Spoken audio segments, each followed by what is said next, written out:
అందరికీ నమస్కారం. విద్య నేర్పిన గురుదేవుల పాద పద్మములకు శిరస్సు వంచి నమస్కరిస్తూ ఈరోజు మనం బ్రహ్మంగారు కాలజ్ఞానంలో కొన్ని వాక్యాలని పరిశీలన చేద్దాము. జ్ఞానులు అంటే త్రైత సిద్ధాంత జ్ఞానం తెలుసుకున్న వాళ్ళు, త్రైత సిద్ధాంత జ్ఞానము, నిజమైన ఆత్మజ్ఞానము, బ్రహ్మ కర్మ భక్తి యోగంలో తీవ్రత కలిగిన వాళ్ళు, గుణభక్తి కాకుండా చాలా తీవ్రమైన భక్తి కలిగిన వాళ్ళు, వీళ్ళకి ఉన్న శక్తిని జ్ఞానశక్తి అంటారు. జ్ఞానశక్తి ఉన్నదాన్నే మూలశక్తి అంటారు. ఈ మూలశక్తి పొందిన వాళ్ళు జ్ఞానులు. ఈ జ్ఞానులు త్రైత సిద్ధాంతము అనగా భగవద్గీత, బైబిల్లో 4 సువార్తల్లో ఉన్న జ్ఞానము క్రీస్తు చెప్పింది, అదేవిధంగా ఖురాన్లో ఆయతుల ప్రకారం ఈ జ్ఞాన సంపదను పొందుకొని దాని ప్రకారం నడుచుకున్న వాళ్ళని యోగులు అంటారు. యోగులు ఎలా ఉంటారు అనేది మనకు బ్రహ్మంగారు తన కాలజ్ఞానంలో ఇలా చెప్తున్నారు. అతి శక్తివంతమైన దైవశక్తి కలవారు. ఈ అతిశక్తి కలిగిన వారు ఎవరు, దైవశక్తి కలిగిన వారు ఎవరు అంటే ఈ 3 గ్రంథాలలో సారము అర్థం చేసుకొని నడుచుకునేవారు. వారు ఎలా ఉంటారు అంటే అరటి బోధలలో అరటిగెల దాగి ఉందురు. అరటిగెల అరటి బోధల్లో దాని ఆకుల్లో చుట్టూ ఆకులు కమ్మేసి లోపల అరటిపండు దాచిపెట్టినట్టుగా అరటి గెల వలె దాగి ఉందురు. బూడిద కప్పిన నిప్పు వలె దాగి ఉందురు. ఒక యోగి యొక్క నిజమైన జ్ఞానశక్తి కలిగిన వాళ్ళు ఎలా ఉంటారంట, అరటి బోధలో దాగిన అరటి గెలవలే, బూడిద కప్పిన నిప్పు వలె. బయటికి చూస్తే బూడిదే కానీ లోపల నిప్పు ఉంటుంది. ఈ విధంగా రహస్యవంతంగా వాళ్ళు ఉంటారు. ఎందుకంటే వాళ్ళ లోపల ఉన్న జ్ఞానము, జ్ఞానశక్తి బయటికి తెలియబడదు. వాళ్ళు చూడడానికి సర్వసాధారణమైన మనుషుల్లాగానే ఉంటారు, కానీ వాళ్ళలో దైవశక్తి ఉంటుంది. వీళ్ళు చాలా రహస్యంగా, గుప్తంగా వాళ్ళ జీవితాన్ని కొనసాగిస్తారు. ఏ జీవితం? ఆధ్యాత్మిక జీవితం, జ్ఞాన జీవితం, యోగ జీవితం. యోగం నడవడిక రహస్యంగా ఉంటుంది అని మనకి బ్రహ్మంగారు కాలజ్ఞానంలో తెలియజేశారు. తర్వాత యథార్థమైన భక్తులు, యథార్థంగా ఆరాధించేవారు, ఆత్మతోనూ సత్యంతోనూ ఆరాధించే వాళ్ళే యథార్థవంతులు. ఆత్మజ్ఞానం సంపూర్ణంగా తెలిసిన వాళ్ళే యథార్థవంతులు. యథార్థమైన భక్తులు తమ మహిమలు చెడకుండా, బయటపడకుండా బూడిద కప్పిన నిప్పు వలె అణిగి ఉందురు. ఇక్కడ కూడా అదే మాట చెప్తున్నారు బ్రహ్మంగారు. నిజమైన భక్తులు, యథార్థంగా ఆత్మను ఆరాధించే వాళ్ళు తమ మహిమలు, తన నడవడిక చెడిపోకుండా, బయటపడకుండా బూడిద కప్పిన నిప్పు వలె ఉంటారు. యోగము అంత రహస్యంగా ఉంటుంది, యోగము అంత గుప్తంగా ఉంటుంది. యోగ స్థితి ఎంత రహస్యంగా ఉంటుందో బయటికి కనిపించేది కాదు, బయటికి తెలియజేసుకునేది కాదు, ప్రచారం చేసుకునేది కాదు. ఈ యోగ ప్రయాణం అనేది నిజమైన భక్తులు బూడిద కప్పిన నిప్పు వలె ఉంటారు అని నిజమైన భక్తుల గురించి ఇక్కడ బ్రహ్మంగారు తెలియజేస్తున్నారు. తర్వాత ఇంతకుముందు మనకు బ్రాహ్మణులు అంటే జ్ఞానం కలిగిన వాళ్ళు అనే ఒక పేరుంది. బ్రాహ్మణులు అని, వీళ్ళ దగ్గర జ్ఞానం ఉంటుంది, వీళ్ళు గొప్పవాళ్ళు అని వాళ్ళకు వాళ్ళ డబ్బా కొట్టుకోవటం కూడా జరిగింది. ఇప్పటికీ కొంతమంది బ్రాహ్మణులు అంటే గొప్పవాళ్ళు అనేటువంటి అపోహ ఉన్నది.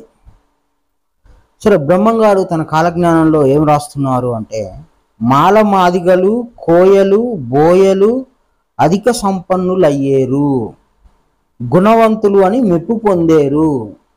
ఇప్పుడున్న ప్రస్తుత కాలంలో ఈ మాల మాదిగ కోయలు బోయలు అధిక సంపన్నులు అయ్యేరు, గుణవంతులు అని మెప్పు పొందేరు. బ్రాహ్మణులు వారి వద్ద పనిచేస్తూ ఉంటారు. ఏదైతే బ్రాహ్మణ కులం గొప్పది, దేవుడు వాళ్ళ వైపు ఉంటాడు, వాళ్ళ విధానం అంతా దైవత్వంతో కూడుకుంటుంది అని ఎవరైతే అంటున్నారో ఇప్పుడు ఆ పరిస్థితి ఉండదు. ఇప్పుడు మాలలు మాదిగలు కోయలు బోయలు అనేవాళ్ళు ధనవంతులు అవుతారు. అంటే పుణ్యఫలం కర్మచక్రంలో వచ్చి చేరుతుంది.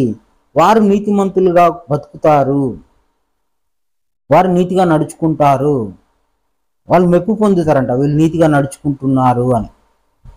ఆ మెప్పు లేక కర్మచక్రంలో డబ్బులు లేక వాళ్ళ దగ్గర పనిచేయాల్సి వస్తుంది. కాబట్టి నీచ స్థితికి దిగజారిపోతారు బ్రాహ్మణులు. వాళ్ళ కర్మచక్రంలో పైసలు ఉండవు, వాళ్ళ పుణ్యఫలాలు ఉండవు. పైసలు అంటే పుణ్యఫలాలు లేవు అని అర్థం. పుణ్యఫలాలు ఉండవు కాబట్టి వాళ్ళు నీచమైన జన్మలకి వస్తారు అనేది దీని ద్వారా తెలియబడతా ఉంది. కనుక ఒక కులాన్ని బట్టి ఒకప్పుడు వాళ్ళు నడుచుకున్నారు, కానీ ఇప్పుడు ఈ స్థితిలో అలా లేదు, మారిపోయింది.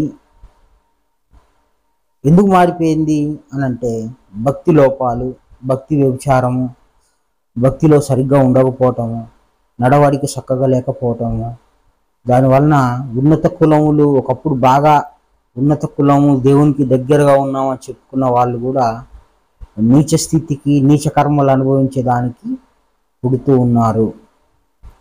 కాబట్టి కులాన్ని బట్టి కాక దైవభక్తి నడవడికను బట్టి వాళ్ళని గుర్తించాల్సిన అవసరం ఉన్నది. కొన్ని దైవాంశ గుణాలు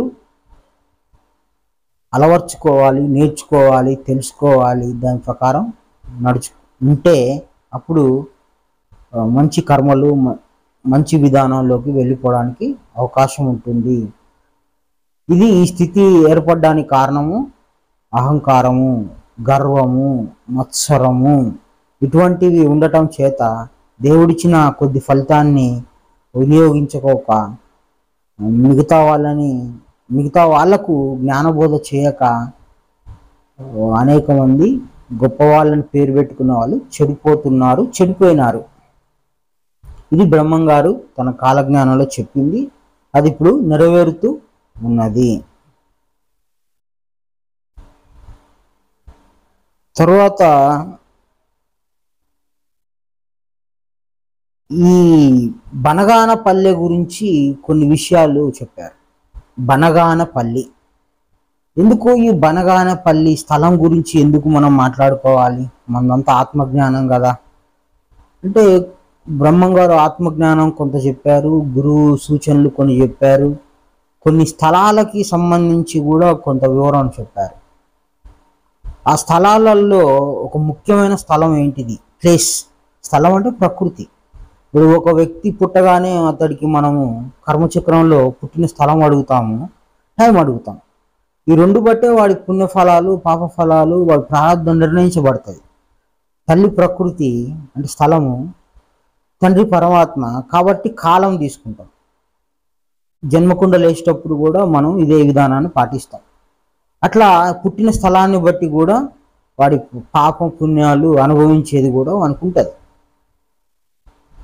పూర్తిగా పాపం చేసుకోవద్దండి, చేసుకుంటే దక్షిణాఫ్రికాలో పుడతారు అని గురువు ఒక స్పీచ్లో చెప్తారు, ఒక ప్రసంగంలో చెప్తారు. అంటే పలాని స్థలంలో పలాని వాళ్ళు ఎక్కువ కర్మ అనుభవిస్తున్నారు అని చెప్తాడు. అదే పుణ్యఫలాలు అనుభవించాల్సిన స్థలాలు కూడా ఉంటాయి. ఒకడు ఎక్కడో పల్లెటూరులో పుడతాడు, నానా కష్టాలు పడతాడు, వాడు యుక్త వయసు వచ్చినాక ఆ స్థలం మారి వేరే ఎక్కడికో వెళ్ళి వాడు ధనవంతులు అవుతాడు. అంటే కొన్ని స్థలాలు కొంతమందిని ధనవంతులుగా, జ్ఞానవంతులుగా, ఉన్నతవంతులుగా కూడా చేస్తుంది. ఇది పాప పుణ్యాలు అనుభవించడానికి కొన్ని స్థలాలు కూడా ఉన్నాయి. ఇప్పుడు జైలు ఉంది, అక్కడ అనుభవించేదంతా పుణ్యం పాపం చెప్పలేము, శిక్ష. ఇట్లా కొన్ని స్థలాల్లో కొన్ని శిక్షలు అనుభవించవచ్చు, కొన్ని పుణ్యఫలాలు కూడా అనుభవించవచ్చు.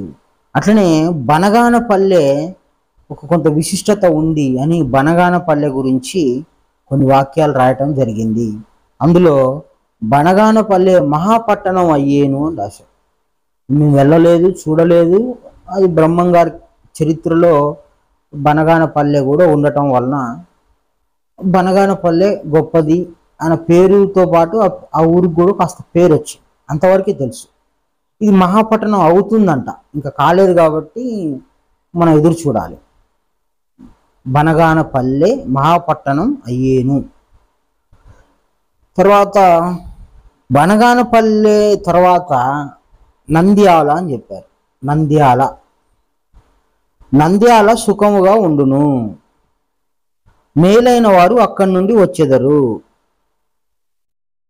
నంద్యాల సుఖముగా ఉండును, మేలైన వారు అక్కడి నుండి వచ్చెదరు. నంద్యాల కూడా మహాపట్టణం అవుతుంది. దీంట్లో కూడా కొంతమంది గొప్ప వాళ్ళు ఉన్నట్లు ఈ స్థలంలో కూడా మనకు కొంత అర్థమవుతా ఉంది. సరే, ఇది పూర్తిగా అర్థం చేసుకున్న సమాచారం లేదు ఇక్కడ. ఈ బనగానపల్లి దీనికి ఇంకొక పేరు కూడా ఉంది. ఆ బనగానపల్లి అనగా శంబలా గ్రామము అని బ్రహ్మంగారు తెలియజేస్తున్నారు. ఈ బనగానపల్లికే శంబలా గ్రామము. మొన్నొచ్చిన కల్కి సినిమాలో ఈ శంబలా గ్రామము ఎక్కడో ఉంటుంది, తూర్పు దేశంలో ఎక్కడో ఉంది అన్నట్లుగా చూపించారు సినిమాలో. ఏముంటుంది శంబలా గ్రామము, శంబలా అంటారు, అది ఇదని కొంత మాకు సంశయం వచ్చింది. ఎక్కడో ధ్యాస పోతున్నారు, ఏదో ఉంది శంబలా గ్రామము, అది ఎక్కడుందో ఇంతవరకు కనిపెట్టలేదు, పలానా దగ్గర ఉంటుంది అని ఒక ఇమాజినేషన్లో ఉన్నారు. కానీ బ్రహ్మంగారు క్లారిటీ ఇచ్చారు. శంబలా అనగా బనగానపల్లి అనగా శంబలా గ్రామం. శంబలా గ్రామం ఒకప్పుడు పేరుంది, అది ఇప్పుడు బనగానపల్లెగా ఉంది. కాబట్టి శంబలా గ్రామం అన్నా బనగానపల్లె అన్నా రెండు ఒకటే. కానీ ఈ పేరు, ఈ ధ్యాస స్థలం ఇంకొక రకంగా వేరే దగ్గరికి ధ్యాస పోయింది. అది ఎందుకు పోయిందో, ఎందుకు మార్పు చేసిందో, ఆ గుణ వ్యవస్థ ఎందుకు జరిగిందో, మాయ ఎందుకు పనిచేస్తుందో తెలియదు. దక్షిణ భారతదేశంలో మన దగ్గర ఇంత గొప్ప స్థలాన్ని గుర్తించకుండా వేరే వైపు గుర్తించే విధంగా ఎందుకు చేసిందో తెలియదు. శంబల గ్రామం వారు తపస్వికులు ఎక్కువ ఉండేవాళ్ళంట. ఏది శంబల గ్రామం బనగానపల్లెలో యజ్ఞములు సంతర్పణలు చేసినారు. అక్కడ గొప్పవాళ్ళు యజ్ఞయాగాదులు చేసిన వాళ్ళు, గొప్ప గొప్ప వాళ్ళు ఈ శంబల గ్రామం అనగా బనగానపల్లెలో ఉన్నట్లు మనకు తెలుస్తుంది. అది చాలా పవిత్రమైంది, గొప్పది అన్నట్లుగా, అక్కడ మహాత్ములు పుట్టినట్లుగా, అక్కడ తపస్వికులు కూడా ఉన్నట్లుగా మనకు తెలియబడుతుంది. ఆ స్థలం గురించి ప్రత్యేకంగా బ్రహ్మంగా రాయటం ఇంకా ఏదో ఒక ఆ స్థలం పుణ్యఫలానికి సంబంధించింది, అతి పురాతనమైనది కూడా మనకు తెలుస్తుంది. తర్వాత బనగానపల్లె గురించి ఇంకొక మాట కూడా చెప్పారు. ఏమని? బనగానపల్లెలో స్థిరముగా ఉంటిమి. ఆ పల్లె ఆది కాలమున పుట్టినది. ఆ పట్టణంలో దోషములు పరిమితముగా నడిచేను. ఆది కాలం అంటే కృతయుగం నుంచి బనగానపల్లె ఉందంట. మరి ఈ పట్టణం గురించి, ఈ స్థలం గురించి, ఈ గ్రామం గురించి, ఈ బనగానపల్లి గురించి, ఆది కాలంలో పుట్టింది, దీనికి చాలా పేర్లు ఉన్నాయి. ఒక పేరు అయితే శంబలా గ్రామం అని చెప్పుకున్నాము. అక్కడ దోషాలు పరిమితంగా ఉంటాయి, అపరిమితంగా లేవు. అక్కడ ఒక లిమిటెడ్గా కర్మలతో పుడతారు అన్నట్లుగా మనకి ఇక్కడ తెలియబడతా ఉంది. ఒక స్థలములో పుట్టాలి అన్నా, ఒక స్థలంలో నివాసం ఉండాలన్నా, ఒక స్థలంలో పుట్టి తగుమాత్రపు కర్మలు రావాలన్నా కొన్ని స్థలాలు ఉన్నట్లుగా మనకి తెలియబడతా ఉంది. ఇది జన్మకుండలిలో కూడా మనకు కొంత అర్థం అవుద్ది. ఈ విధంగా శంబలా గ్రామం అంటే బనగానపల్లి, అది కొంచెం పురాతనమైంది, పవిత్రమైంది, దానికి చరిత్ర కూడా ఉంది. కనుక అక్కడ పుట్టిన వాళ్ళు ఆ చుట్టుపక్కల ఉన్న వాళ్ళు కూడా తగుమాత్రపు కర్మలు ఉంటాయి అనేది కూడా కొంత మనకు తెలియబడింది. దైవశక్తి ఇంకా పెంచుకోవాలి మనం, ఎందుకంటే మనం దగ్గర దగ్గర ఆ శంబల గ్రామం చుట్టే ఉన్నాం జనం అంతా. ఆ నంద్యాల కూడా దాని పక్కనే ఉంటుంది. ఇట్లా మనం దాని చుట్టే తిరుగుతూ ఉన్నాం. ఒకప్పుడు తపస్వికులు, గొప్పవాళ్ళు, జ్ఞానులు, చాలా గొప్ప గొప్ప వాళ్ళు ఆ స్థలాల నుంచి వచ్చినట్టుగా తెలియబడతా ఉంటాయి. మహాత్ములు, బుద్ధుడు కూడా అటు అమరావతి అటు సైడ్ నుంచే. కనుక చాలా చాలా గొప్ప గొప్ప వాళ్ళు, చాలా అతి పురాతనమైన గ్రామం అని దానికి చెప్పడం వెనక మనం బాగా ఆలోచన చేస్తే ఇంకెంత లోతుగా చాలా విషయాలు అందవచ్చు. కానీ అవన్నీ ప్రకృతి విషయాలు. అయినా కొన్ని స్థలాల్లో పుట్టిన వాళ్ళు తగుమాత్రపు కర్మలు ఉంటాయి, దోషాలు తక్కువగా ఉంటాయి అని చెప్పడం వలన మనం కొన్ని ప్లేసుల్ని కూడా పాపపుణ్యాలకి లెక్క చూస్తాం. అది జన్మకుండలో ఉంది, గురువు కూడా చెప్పాడు. అట్లా కొన్ని స్థలాల్లో కొంతమంది పుట్టడం వలన కొన్ని గుర్తులు కూడా జరిగాయి. అట్లా శంబల గ్రామం అంటే ఏదో ఏదో అని బయట తిరుగుతున్నారు, బనగానపల్లె అని తెలియదు. బనగానపల్లెనే శంబల గ్రామము. ఇది అందరికీ తెలియాలని ఈ వీడియో చేస్తున్నాము. మళ్ళీ శంబల గ్రామం అంటే నార్త్లో ఎక్కడో ఉన్నది అని అనుకోవద్దండి, మనదే శంబల గ్రామం. తర్వాత కల్కి అనేటువంటి అంశం గురించి కూడా కొన్ని సంశయాలు ఉన్నాయి. కల్కి అవతారం అంటే ఏంది, కల్కి అంటే ఏంటిది, కల్కి రూపం అంటే ఏంది, కల్కి అవతారం అంటే ఏంది, ఆయన వచ్చి ఏం చేస్తాడు, దాని గురించి కూడా కొంత బ్రహ్మం గారు సమాచారం ఇచ్చారు మనకి. అది కూడా మనం మాట్లాడుకుందాం, కానీ సమయం ఎక్కువ వద్దు, మళ్ళీ ఒక అంశం పెట్టుకొని మాట్లాడుకుందాము. స్వామి కూడా కొంత సమాచారం ఇచ్చారు, అది దాని ఆధారంగా కూడా మనం జ్ఞాపకం చేసుకుందాము. తర్వాత భక్తుల గురించి మళ్ళీ ఒకసారి మాట్లాడుకుందాము. మేము భక్తులమని పలికి చేతిలో కర్రలు, యోగదండములు, ద్రాక్షమాలలతో వేషధారులై తిరిగెదరు. ఇప్పుడు జరుగుతుంది అదే. మేము భక్తులమని పలికి చేతి కర్రలు, యోగదండములు, రుద్రాక్ష మాలలతో వేషధారులై తిరిగెదరు. నిజమైన భక్తులను అనేక బాధలు పెట్టెదరు. నిజమైన భక్తులను అనేకమైన బాధలు పెడతారు. నిజంగా జ్ఞానం చెప్పి నిజంగా భక్తిగా ఉండే వాళ్ళకి అందరూ ఆటంకమే, ఇంట్లో వాళ్ళు కూడా ఆటంకమే ఉంటారు. ఈ ఆటంకం జరుగుతూ ఉంది. నిజమైన భక్తులకి ఎప్పుడు ఇతరుల వాళ్ళ ఆటంకమే. మళ్ళీ అదే రాశారు, బాధలు పెడతారంట వాళ్ళు, అదే రాశారు. తర్వాత ఎల్లమ్మ మల్లమ్మకు కళ్ళు మాంసం పెట్టి పూజించెదరు అంటే గ్రామ దేవతలు, బ్రహ్మం గారే రాశారు. ఎల్లమ్మకు మల్లమ్మకు కళ్ళు మాంసం పెట్టి పూజించెదరు. క్షుద్రదేవతలను ఆరాధించే వారు క్షుద్రదేవతలు, క్షుద్రము అంటే చెడ్డది, క్షుద్రదేవతలు ఆరాధించేవారు నిలువ నీడలేక నాశనం అయ్యేదరు. ఈ కళ్ళు మాంసం పెట్టేది తెలంగాణ వైపు ఉంటుంది. మా తెలంగాణ వైపే సమ్మక్క సారక్క కానీ సారబూసేది కానీ కొన్ని ఉన్నాయి. వీళ్ళు క్షుద్రదేవతలుగా బ్రహ్మం గారు చెప్తున్నారు. వీళ్ళని పూజిస్తారు మద్యం మాంసం పెట్టి, కానీ నిలువ నీడ లేకుండా నాశనం అవుతారు. ఈ పద్ధతి కరెక్ట్ కాదు, ఈ విధానం కరెక్ట్ కాదు. ఒకవేళ ఎవరైనా ఈ క్షుద్ర దేవతలకు కానీ ఇలాంటి పద్ధతిలో కానీ ఉంటే వాళ్ళు జ్ఞానం అర్థం చేసుకొని జ్ఞానం ప్రకారం వెళ్ళాలి. ఇది ఎందుకు జ్ఞాపకం చేస్తారు బ్రహ్మం గారు, ఎందుకు రాశారు అంటే ఆ విధానంలో ఎవరన్నా ఉంటే బయటకు వచ్చి వాళ్ళు నిజమైన భగవద్గీత, బైబిల్, ఖురాన్ చదివి మార్పు చెందాలని, చెడిపోకూడదని, నాశనం అవ్వకూడదని, ఆ దారి చెడ్డది అని జ్ఞాపకం చేస్తాడు. అంతేగాని మా సాంప్రదాయం, మా విధానం ఖండిస్తారా, మాది కల్చరు, ఇవన్నీ వాదులాడకు దిగకూడదు. ఎందుకంటే నాశనం దారి మనకి నచ్చినా అది నాశనానికే తీసుకెళ్తుంది, సరైన దారి మనకి నచ్చకున్నా సరైన దారికే తీసుకెళ్తుంది. కాబట్టి ఈ కళ్ళు మాంసము పెట్టి పూజించేది విధానము, ఎల్లమ్మ మల్లమ్మ విధానము నాశనం అయ్యేరు, నాశనానికి తీసుకుపోతుంది కానీ మరొకటి కాదు.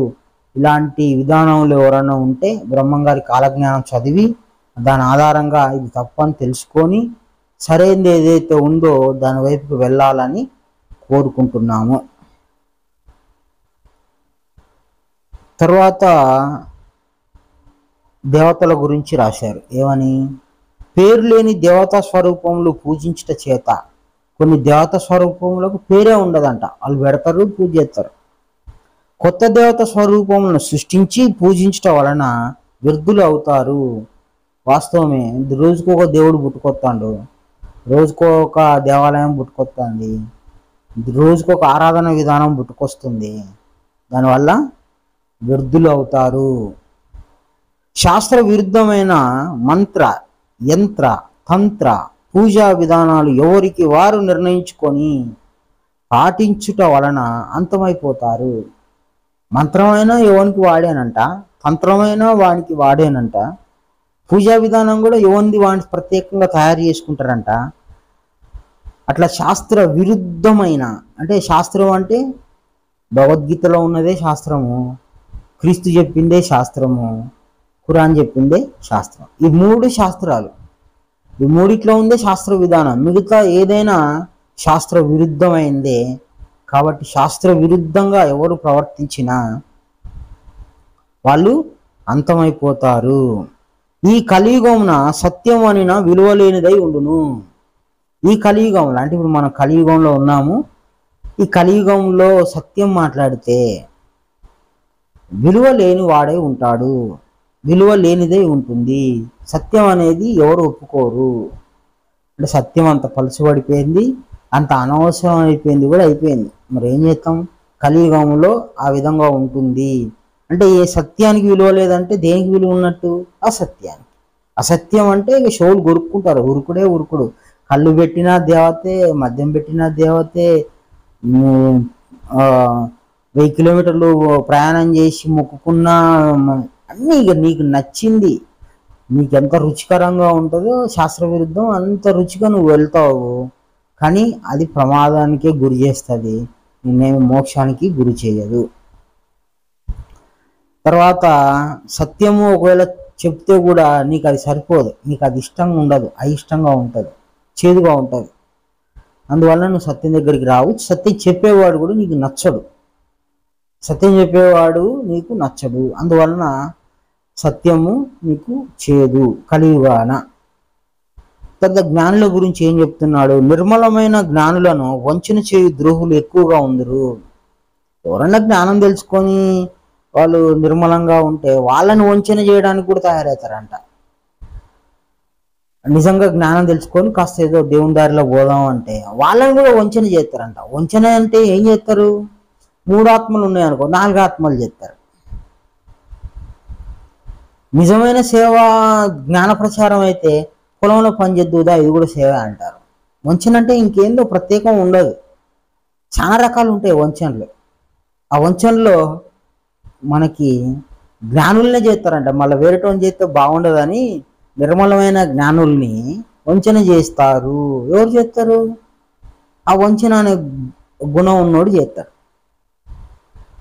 అంటే శాస్త్రానికి బయటికి తీసుకెళ్ళి వాడు మోసం చేస్తాడు. అట్లా జ్ఞానులను మోసం చేసే వాళ్ళు కూడా ఉన్నారు. కాబట్టి మనం ఒళ్ళు దగ్గర పెట్టుకొని, ఇంతకుముందు బ్రహ్మంగారు చెప్పినట్లుగా ఆనందాశ్రయుల వచన ప్రమాణమే ముఖ్యం కానీ మరొకటి కాదు. ఎవ్వరు ఏం మాట్లాడినా ఆనంద గురువు త్రైత సిద్ధాంత ఆదికర్త ఏదైతే చెప్పాడో, ఎవరికి వీరబ్రహ్మేంద్ర స్వామి వారికి గురువైన ప్రబోధానంద యోగీశ్వర్లు ఏం చెప్పాడో ఆ మాటే వినమని బ్రహ్మంగారు చెప్పారు. బ్రహ్మంగారికి గురువు ఎవరు?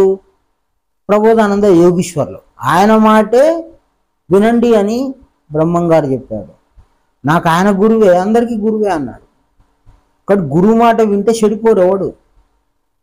గురువు మాట వినకుండా పక్కనోడు మాట వింటే చెడిపోతాం. గురువు మాట వినండి అని ఎవరు చెప్పారు? బ్రహ్మంగారు చెప్పారు. బ్రహ్మంగారు కూడా ఎవరు మాట వింటారంట? ప్రబోధానంద యోగీశ్వర్ల వారి మాట వింటాడంట. మళ్ళీ మనం పోయి బ్రహ్మంగారి మాట వినాలనా? మనల్ని గురువు మాట వినమన్నాడు, నా బ్రహ్మంగారి మాట వినమని చెప్పలేదు ఎక్కడ. నేను గురువు మాట వింటా, మీరు కూడా గురువు మాట వినండి అని బ్రహ్మంగారు చెప్పారు. అదే ఆయన గురుభక్తి, అదే ఆయనకున్న దారి. మళ్ళీ మనమేమో ఏ మనిషి ఏం చెప్తాడా, పక్కనోడు ఏం చెప్తాడా, ఒకడు ఒకడు గురువు జ్ఞానం చెప్తా అన్నాడు, ఇంతవరకు చెప్తానే లేడు, చెప్తాడు ఆయన చెప్పేదాకా ఎవడు చెప్పొద్దు మాట్లాడొద్దు అని అంటారు. ఆయన చెప్తాడు, రేపు చెప్తాడు, ఇంకో సంవత్సరానికి చెప్తాడు, ఇంకో 3 ఏళ్ళకి చెప్తాడు, కానీ ఎవరు మాట్లాడొద్దు అని చెప్పినాక వెయిట్ చేయాలి, వినాలంటారు. ఏ రకరకాలు తయారైనరు, రకరకాల వంచనలు, రకరకాల విధానాలు. గురుబోధ త్రైత సిద్ధాంతంగా 100 గ్రంథాల్లో 100 ప్రసంగాల్లో ఉంటే అవే మనకు ఆధారం. వాటిని చూసి వాటితో మనము స్నేహం చేయాలి, వాటితో మనము బంధం కలిగి ఉండాలి, వాటితో ఆ వాక్యాలతో మనము ప్రయాణం చేయాలి. కానీ మరొకటి కాదు. మరొకరి కోసం ఎదురు చూడడం అనేది మాయ. ఇంకెవరో వస్తారని చెప్పి చూస్తే మాయ, 100% మాయ. చూడండి, జ్ఞానుల్ని కూడా వంచన చేసే వాళ్ళు వస్తారు. వంచన కూడా అది మనకు కనపడదు, మనకు తెలియదు. గురువు పేరు చెప్తారు వంచన అంటే. ఎటువంటి వంచినవా లేదా వాళ్ళ వైపుకి తిప్పుకుంటారు. గురువు వైపు నుండి కాకుండా వాళ్ళ వైపుకి తిప్పుకొని వాళ్ళ పనులు వాళ్ళు చేయించుకుంటారు. నువ్వు గురువు యొక్క దారి తప్పితే చెడిపోయేది ఎవరు? నువ్వే. గురువు మాట లేకుండా, గురువు దారి లేకుండా, గురువు యొక్క విధానంలో నువ్వు లేకుండా నువ్వు దారి తప్పితే దారి తప్పినోడు అవుతావు. వంచన చేస్తే వంచన పోయినోడు అవుతావు. నీకు ఎవరు వంచినా నీకు తెలవాలి. గురువు మాట ప్రకారం వంచింపబడకుండా నువ్వు నడుచుకోవాలి కదా. అంత గొప్ప జ్ఞానం గురువు ఇస్తే, గురువే ప్రమాణం అయితే, ప్రబోధాశ్రమే ముఖ్యమైతే, మళ్ళీ ప్రబోధాశ్రమం అంటే స్థూలంగా మళ్ళీ మాకు అక్కడ ఏదో ఉంది, మళ్ళీ అక్కడ ప్రకృతి సంబంధం స్వామివారు చెప్పారు, ఏది చెప్పినా ఇక్కడి నుంచే తెలవాలన్నాడు అని మళ్ళీ ఒకటి తయారు చేసుకొని మాట్లాడుతూ ఉంటారు. గురువు శరీరం ఎక్కడ ఉండి జ్ఞానం చెప్పినా శరీరాన్ని చూస్తామా, గురువుని చూస్తామా? యేసుక్రీస్తు రాళ్ళ దగ్గర గుట్టలు ఎక్కి చెప్పాడు, మరి గుట్టని పూజ చేస్తామా? అంటే శరీరం అక్కడ ఉంది కాబట్టి అది పుణ్యస్థలం, గొప్ప స్థలం అవుతుందా? గురువు శరీరంలో ఉన్న ఆత్మ చెప్తూ ఉన్నదే ముఖ్యం మనకి. ఆయన వేసుకున్న పాత్ర మనకు అక్కర్లేదు. గురువు శరీరం అక్కర్లేదు, గురువు శరీరం నిలబడ్డ చోటు కూడా మనకు అక్కర్లేదు. ఆయన ఊరూరు తిరిగి చెప్పాడు. మరి ఊరూరు తిరిగి మనం ఈ గ్రామం గొప్పది, యెరూషలేం గొప్పది ఇట్లా అని తిరిగితే మనకు మోక్షం వస్తుందా? ఆయన వాక్యానుసారం, చిత్తానుసారం నడుచుకుంటే మోక్షం వస్తుందా? ప్రబోధానంద యోగీశ్వర్ల వారు కూడా గుంటూరులో చెప్పారు జ్ఞానము, ఇంకొక చోట చెప్పారు, తోటలో చెప్పారు. ఆయన శరీరం ఎక్కడ ఉన్నా కూడా అందులో ఉన్న ఆత్మ ఎక్కడన్నా చెప్పొచ్చు జ్ఞానం. ఆత్మ ఆ శరీరం చెప్తుంది కాబట్టి అదే ప్రమాణికం. శరీరం ఎక్కడైనా ఉండొచ్చు. రైలు బండిలో ప్రయాణం చేస్తూ చెప్తుంటాడు జ్ఞానం 4 శిష్యులకి. అప్పుడు రైలు బండి గొప్పది అని పూజ చేస్తామా? అంటే స్థూలాన్ని చూస్తామా, అందులో ఉన్న ఆత్మను చూస్తామా? ఇట్లా కొంతమంది దారి తప్పి కొన్నిటికి కట్టు చేస్తూ ఉంటారు. ఈ విధంగానే మనం కొన్ని అపార్థం చేసుకుంటాము, కొంత విధానం మనకు అర్థం కాదు. అప్పుడు ఆత్మని శరణు వేడుకొని ఆత్మ ప్రకారమే మనం నడుచుకోవాలి. ఎవరు మోసం చేసినా ముందు నువ్వు ఆత్మ ఉన్నాడు కదా అని అడుగు, తండ్రి వాళ్ళు చేసే మోసం సరైందా కాదా, నాకు అర్థమైంది, కరెక్టా కాదా, మరి నేను ప్రార్థిస్తున్నా, ఒకవేళ సరైంది కాబట్టి వాళ్ళని నన్ను దూరం చేయి, వాళ్ళు మోసగాళ్ళు అయితే వాళ్ళకి నన్ను దూరం చేయి అని శరణాగతి. నువ్వు ఖురాన్ ఆధారంగా నువ్వు అల్లాని శరణు వేడుకుంటే నువ్వు బాగుపడతావు. నువ్వు ప్రార్థించడంలోనూ, నువ్వు ఆయన అర్థించడంలోనూ నీకు లోపాలు ఉన్నా, నిర్లక్ష్యం ఉన్నా నువ్వు దారి తప్పిపోతావు. శరణాగతి లేకపోతే ఎంత పెద్ద జ్ఞాని అయినా తప్పుదోవ పట్టిపోయే అవకాశాలు ఉన్నాయి. కాబట్టి ఆత్మతో కూడుకొని ప్రతి విషయాన్ని ఆయనతో చెప్పుకొని, నన్ను దారి తప్పించకు, నీ దారిలోనే ఉండని, నా హృదయాన్ని అపమార్గం పట్టియకు అని నువ్వు శరణాగతిలో ఉండాలి. ఉంటే నేను ఎవరు మోసం చేయడు. లేదంటే నువ్వు విర్రవీగిపోయి నా జ్ఞానం బాగా తెలుసు అని ఈ మనసుని ఉద్రేకం, ఆక్రోశం వైపు, మత్సరం వైపు తీసుకెళ్తే నిన్ను దేవుడు భక్తి అనే పాత్ర నీ దగ్గర సరిగ్గా లేకపోతే దేవుడు నిన్ను అపమార్గం పట్టిస్తాడు. ఈరోజు ప్రకృతి స్థలాల గురించి పాపపుణ్యాలు మాట్లాడుకుంటారు. జ్ఞానులకి ఆత్మ విషయం కావాలి. ఆత్మజ్ఞానం తెలిసినోనే జ్ఞాని అంటారు. స్థలాలను తెలిసినోని పాపపుణ్యాలు వాడు వేరు, ప్రత్యేకం. ఇప్పుడు స్వామివారు ఎక్కడో ఒక ఊర్లో కూర్చొని గ్రంథం రాశారు. మరి ఇప్పుడు ఆ ఇల్లు చాలా గొప్పది అని పోయి ఆ ఇల్లు కొనేసుకొని దాని పవిత్ర స్థలంగా చెప్దామా? అంటే మనము ఆయన ఉన్న చోటు చూస్తామా? ఆయన బతికిన చోటు చూస్తామా? ఆయన శరీరంలో ఉన్న ఆత్మను చూస్తామా?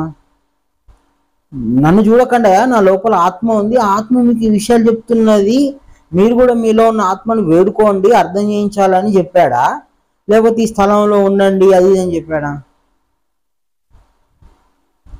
మన చూపు ఆత్మ వైపు ఉందా, శరీరం వైపు ఉందా? మన చూపు ఆత్మ వైపు ఉందా, స్థలాల మీద ఉందా?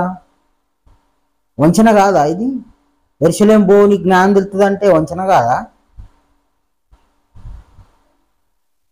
వంచనలే ఇవన్నీ. ఆత్మని శరణు ఎట్లా వేడుకోవాలో, ఎట్లా అర్థించాలో, భగవద్గీతలో ఎట్లా ప్రయాణించాలో, సువార్తల్లో ఎట్లా తెలుసుకోవాలో, ఇది నిజమైన జ్ఞానం. నీ జీవితం సువార్తలో ఉంటే, నీ జీవితం భగవద్గీతలో ఉంటే, నీ జీవితం ఖురాన్లో ఉంటే అది సత్య మార్గం. స్థలాల్లో ఉంటే నువ్వు మోక్షం పోతావు అంటే ఇక అందరు స్థలాల్లోనే కూర్చుంటారు, అది స్థల జ్ఞానం అవుతుంది. స్థల పురాణాల గురించి పురాణాలు ఉన్నాయి, ఇక వాటిని పట్టుకొని పోవాల్సిందే. స్థల పురాణాలను రాసుకున్నారు ఒకరు, ఇక వాళ్ళని పట్టుకొని దారి తప్పుకొని పోవాల్సిందే. అది పాపపుణ్యాలకు సంబంధించింది, అది కర్మే, అది అధర్మమే. కానీ ఆత్మజ్ఞానం అందరిలో ఉంది. ఎవడైతే అంతటా ఉన్న నన్ను చూస్తాడో వాడు నేను చూస్తాను, నన్ను వాడు చూస్తాను అంటాడు. అంతటా ఉన్న నన్ను చూసేటోడు వాడు జ్ఞాని, వాడు అంతా తెలిసినోడు. ఒక దగ్గర చూపు పెట్టుకున్నాడు, మరి వాడిని ఏమంటారు భగవద్గీత ప్రకారం? చెప్పండి మరి. అట్లయినా మరి భగవద్గీత ఆధారంగా మాట్లాడాలనా, గురు మాట మాట్లాడినట్టు ఆధారంగా మాట్లాడాలనా, మరి మీరు వంచన చేసినట్లు మాట్లాడాలనా? క్షేత్రజ్ఞ విభాగంలో ఏమన్నాడు? నన్ను తెలిసినవాడు అవుతాడు. ఎవరిని తెలిసినవాడు? పరమాత్మను తెలిసినవాడు. అంతటా తెలిసినవాడిని తెలిసినవాడు అవుతాడు అన్నాడు. వాడు అంతటా చూస్తాడు నన్ను అని చెప్పాడు. మరి ఒక దగ్గర స్థలాన్ని దగ్గర కేటాయించి ఒక గీత గీసి ఒక స్థలం గిరిగీసి పెట్టేటోళ్ళని ఏమనాలి? వాడు అంతటా చూసినట్టేనా? వాడు అంతటా చూసేటోడిని తీసుకుపోయి ఇక్కడే ఉందని వాడిని వంచన చేస్తారు కదా. మరి అది ఎట్లాంటి జ్ఞానం అది? మరి భగవద్గీతకు వ్యతిరేకం కాదా అది? భగవద్గీతలో శ్రీకృష్ణుడు చెప్పిన మాట, మన గురువు ప్రబోధానంద స్వామి వారు చెప్పిన మాట మీరు వక్రంగా చూపించినట్టు కాదా? వాక్యం ఆధారంగా పెట్టుకొని చూద్దాం. అంతటా ఉన్న నన్ను ఎవడు చూస్తున్నాడో వాడిని నేను చూస్తాను, నన్ను వాడు చూస్తాడు. వాడే నిజమని తెలిసినవాడు. ఒక స్థలం దగ్గర ఫోకస్ పెట్టుకున్నాడు, వాడు జ్ఞాని కాదు. వాడు జ్ఞాని అనట్లేదు, భగవద్గీత అనట్లేదు. మనిషిలో మనం ఎంత, భగవద్గీత అనట్లేదు కదా. ఒక దగ్గర సతికిలవడి కూర్చున్నాడు, ఒకటే చూపు కలిగినోడు, ఇహలోక ధ్యాస కలిగినోడు వాడిని జ్ఞాని అన్నాడా భగవద్గీతలో? ఏ జ్ఞానం చేత మోహం కలగదో అట్టి జ్ఞానం నువ్వు పొందగలవు అర్జున అన్నాడు. ఒక స్థలం దగ్గర నువ్వు మోహం ఉంటేనే కదా ఇది ఫలాంది, ఇది నాది, ఇది నా గురువుది అనే నీకు మోహం ఉంటుంది కదా. అట్లాంటి మోహం కూడా ఉండొద్దు అంటాడు భగవద్గీతలో. అలాంటి జ్ఞానం కావాలి కానీ ఇది నాది, ఇది మా నాంది, ఇది మా అక్కది, ఇది మా చెల్లేది, ఇది మోహం కలిగించే జ్ఞానమే కదా. మరి భగవద్గీత చదివిన వాళ్ళు లేరా? ఖండించరా? మీరు భగవద్గీత చదవలేదా? త్రైత సిద్ధాంత భగవద్గీత. మీరు జ్ఞానులు కాదా? మీరు జ్ఞానం లేకుండానే మీరు ఇది నాది, ఇక్కడికి అర్హత ఉండాలి, పర్మిషన్ ఉండాలి, నువ్వు రావద్దు, నువ్వు ఉండాలి, ఇది గొప్పది, నువ్వు రావాలి, తప్పకుండా రావాలి. మరి ఇది మోహం కలిగించే జ్ఞానము, మరి మోహం లేనట్టు జ్ఞానమా? ఏం జ్ఞానం కలిగిస్తున్నాము? ఏం చూపు కలిగిస్తున్నాము? భగవద్గీత ఏం చెప్తాంది, మనుషులో మనం ఏం చెప్తాను? సరే, ఒకసారి చూసుకొని జ్ఞానం ప్రకారం జాగ్రత్తగా ఉందాము, ప్రశ్నించుకుందాం. భగవద్గీత మన ప్రమాణికం, మనిషి కాదు. మనుషుల్ని నమ్మొద్దు అనేది గురువే చెప్పిండు. ఎందుకు? భగవద్గీత నమ్ముకొని మీరు బాగుపడతారని. అందులో మాటలు మాట్లాడుకుందాము. మనం దారి తప్పినా ఆ గ్రంథం మనల్ని సరి చేస్తూ ఉంటుంది, మన దారి ఏందో మనకు తెలియజేస్తూ ఉంటుంది. కనుక త్రైత సిద్ధాంత భగవద్గీత ప్రామాణికము. ఎవరు మాట్లాడినా గ్రంథంలో ఉన్న మాటలే మాట్లాడాలి. పాపపుణ్యాలు ఉన్నాయి, స్థలాల్లో ఉన్నాయి, అంతేగాని ఆత్మజ్ఞానానికి మాత్రం స్థలాలు లేవు. ఆత్మజ్ఞానానికి సంబంధించి స్థలాలు లేవు. ఆత్మజ్ఞానం కావాలి అంటే శ్రద్ధ ఒక్కటే ఆయుధం. నీ దగ్గర శ్రద్ధ అనేది ఒకటి ఉందా, ఆత్మజ్ఞానాన్ని దగ్గరకు వచ్చేస్తుంది. నీ దగ్గర శ్రద్ధ అనే పెట్టుబడి ఉందా, ఆత్మజ్ఞానం నిన్ను వెతుక్కుంటూ వస్తుంది. అంతే, నీ శ్రద్ధ అనే పెట్టుబడి చాలు, నీ స్థలం అక్కర్లేదు. కాబట్టి గ్రంథమే ప్రామాణికం, గ్రంథమే నిన్ను అన్ని రకాలుగా మేలు చేస్తుంది కానీ ఇంకొకటి కాదు. గ్రంథం ప్రకారం మాట్లాడాల్సి వస్తే 100% ప్రకృతి సంబంధమైన స్థలాలని మేము ఎంకరేజ్ చెయ్యము. దేవుని ముద్రలో కూడా ప్రకృతి, పరమాత్మ, ఆత్మ, జీవాత్మ ఉంది. ఆత్మజ్ఞానమే తెలుసుకోవాలి. ఆత్మే మధ్యాత్మ పురుషుడు, ఆత్మజ్ఞానమే ముఖ్యము. 3 నామాల్లో మధ్యనామానికి బొట్టు పెట్టింది కూడా ఆత్మకే. కాబట్టి ఆత్మజ్ఞానాలు కావాలంటే ఆత్మ శరీరంలో ఉంది, ఆత్మజ్ఞానం గ్రంథాల్లో ఉంది. కనుక గ్రంథం ద్వారా ఆత్మజ్ఞానమే తెలుసుకోవాలి కానీ స్థలాల జ్ఞానము కాదు. 100% ఖండిస్తాం. ఎవరైనా ప్రశ్న ఉంటే అడగండి, గ్రంథం ప్రకారం అడగండి.